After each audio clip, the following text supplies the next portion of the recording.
Assalamualaikum warahmatullahi wabarakatuh. Sebelumnya perkenalkan nama saya Delia Mifa Fitri dari Prodi S1 Kebidanan. Di sini saya akan mempresentasikan tentang dampak dari korupsi. Nah, sekarang kita akan membahas tentang dampak korupsi ekonomi, itu yang pertama. Yang kedua itu dampak korupsi dalam pelayanan kesehatan. Yang ketiga itu ada dampak korupsi dalam sosial dan kemiskinan masyarakat. Yang keempat itu ada di dalam birokrasi pemerintahan. Yang kelima itu politik dan demokrasi. Yang keenam penegakan hukum dan pertahanan keamanan. Dan yang terakhir itu ada di dalam pelestarian lingkungan. Sekarang kita akan membahas apa saja sih dampak korupsi dalam ekonomi. Yang pertama itu ada menghambat pertumbuhan ekonomi. Korupsi dapat menghambat pertumbuhan ekonomi dengan cara mengurangi investasi, merusak iklim bisnis, dan menghambat inovasi. Sumber daya yang seharusnya digunakan untuk pembangunan dan investasi dialihkan untuk kepentingan pribadi sehingga menghambat pertumbuhan ekonomi yang berkelanjutan. Yang kedua, itu ada menyebabkan ketidakadilan ekonomi, di mana korupsi dapat menciptakan ketidakadilan ekonomi dengan cara mengarahkan alokasi sumber daya hanya kepada kelompok atau individu tertentu yang terlibat dalam praktik korupsi. Hal ini dapat memperburuk kesenjangan sosial dan ekonomi di masyarakat. Yang ketiga itu ada memicu inflasi. Praktik korupsi yang melibatkan penyalahgunaan anggaran publik atau proyek infrastruktur dapat menyebabkan inflasi. Ketika dana publik disalahgunakan, hal ini dapat mengarah pada peningkatan harga barang dan jasa, yang pada akhirnya dapat merugikan masyarakat luas. Yang keempat itu ada merugikan sektor bisnis dan investasi, di mana korupsi dapat menakut-nakuti investor dan pelaku bisnis karena ketidakpastian hukum dan risiko. Korupsi yang tinggi. Hal ini dapat menghambat investasi asing dan domestik serta merugikan daya saing ekonomi suatu negara. Yang kelima itu ada mengurangi kesejahteraan masyarakat. Dampak korupsi pada ekonomi juga dapat mengurangi kesejahteraan masyarakat secara keseluruhan. Dana yang seharusnya digunakan untuk layanan publik seperti pendidikan dan kesehatan dipotong atau disalahgunakan sehingga merugikan kesejahteraan masyarakat. Selanjutnya kita akan membahas tentang dampak korupsi pada pelayanan kesehatan.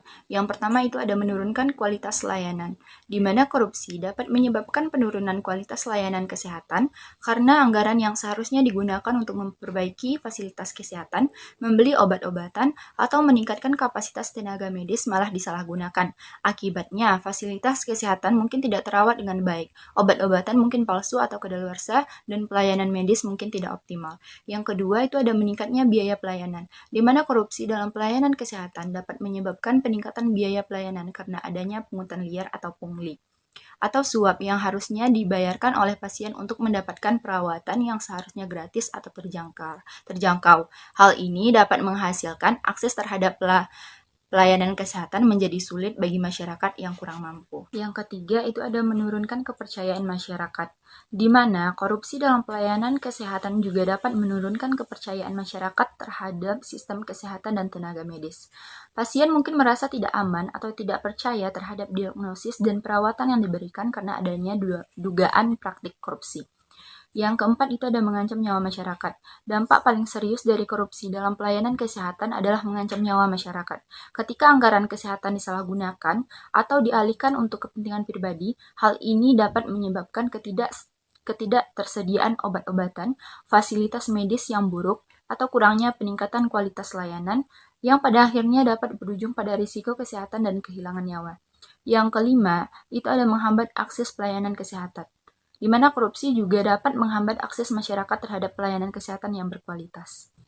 Selanjutnya itu ada dampak korupsi dalam sosial dan kemiskinan masyarakat. Yang pertama, mahalnya harga jasa dan pelayanan publik, di mana praktik suap atau pungli dalam pelayanan publik seperti pendidikan dan kesehatan dapat membuat biaya layanan menjadi tidak terjangkau bagi masyarakat, terutama yang berada dalam kondisi ekonomi lemah. Yang kedua, pengentasan kemiskinan yang berjalan lambat. Korupsi dapat menghambat upaya pengentasan kemiskinan karena sumber daya yang seharusnya dialokasikan untuk program-program penanggulangan kemiskinan malah disalahgunakan atau dialihkan. Hal ini membuat program-program tersebut tidak efektif dan kemiskinan masyarakat terus berlanjut. Yang ketiga, terbatasnya akses bagi masyarakat miskin. Korupsi juga dapat menyebabkan terbatasnya akses bagi masyarakat miskin terhadap layanan pendidikan, kesehatan, infrastruktur, dan kesempatan ekonomi. Praktik korupsi dalam penyaluran bantuan sosial atau program-program pembangunan dapat membuat masyarakat miskin terpinggirkan dan tidak mendapatkan manfaat yang seharusnya mereka terima. Yang keempat, meningkatnya angka tindakan kriminalitas. Dampak sosial dari korupsi juga dapat berdampak pada meningkatnya angka tindak kriminalitas. Ketika sumber daya publik disalahgunakan atau dialihkan untuk kepentingan pribadi, hal ini dapat menciptakan ketidakadilan sosial yang berujung pada meningkatnya ketegangan dan tindak kejahatan di masyarakat. Yang kelima, berkurangnya kepercayaan masyarakat. Korupsi dapat berdampak pada berkurangnya kepercayaan masyarakat terhadap pemerintahan dan institusi publik. Ketika masyarakat merasa bahwa kebijakan dan program yang diselenggarakan oleh pemerintah tidak adil atau tidak transparan, hal ini dapat merusak kepercayaan masyarakat dan memicu ketidakadilan sosial. Selanjutnya itu dampak korupsi dalam birokrasi pemerintahan. Yang pertama, rusaknya hubungan kepercayaan dengan masyarakat. Korupsi dapat merusak hubungan kepercayaan antara pemerintah dan masyarakat. Ketika terjadi praktik korupsi dalam birokrasi pemerintahan, masyarakat kehilangan kepercayaan terhadap integritas dan transparansi lembaga pemerintah, yang pada akhirnya dapat mengganggu stabilitas sosial. Yang kedua, itu hambatan dalam pengadaan barang dan jasa. Korupsi dalam birokrasi pemerintahan dapat menyebabkan hambatan dalam pengadaan barang dan jasa yang diperlukan oleh masyarakat. Yang ketiga itu ada menghambat efisiensi birokrasi, di mana hal ini dapat mengakibatkan lambatnya proses pengambilan keputusan, penyalahgunaan wewenang, dan penundaan implementasi kebijakan yang seharusnya menguntungkan masyarakat. Yang keempat, merugikan investor asing. Ketidakpastian hukum, praktik korupsi, dan kurangnya transparansi dalam proses bisnis dapat membuat investor asing enggan untuk berinvestasi di suatu negara, yang pada akhirnya dapat menghambat pertumbuhan ekonomi.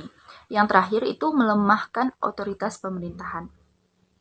Ketika masyarakat kehilangan kepercayaan pada pemerintahan akibat korupsi yang merajalela, hal ini dapat mengganggu kredibilitas dan legitimasi pemerintah dalam menjalankan tugasnya.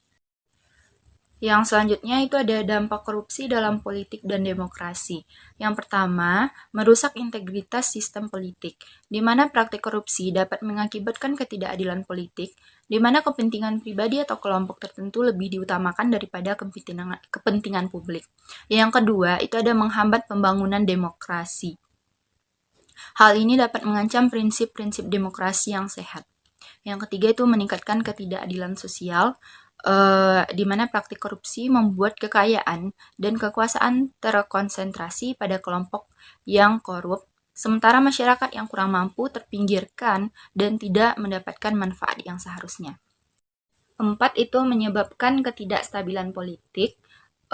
Hal ini dapat menciptakan ketegangan sosial, konflik politik, dan kerentanan terhadap perubahan rezim yang tidak stabil.